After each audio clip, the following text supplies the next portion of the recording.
One dot for looks. It changes position based on their mood. Fully upright means alert or scared. Slightly tilted means relaxed. And flattened back means angry or defensive. 2. Cockatiels can grind their beaks when they're happy.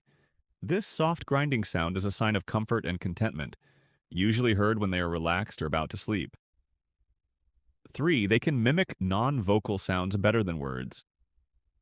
Unlike parrots, cockatiels are more likely to imitate whistles, microwaves, or ringtones than human speech. 4. Their cheeks help with communication. The orange cheek patches play a role in social signaling.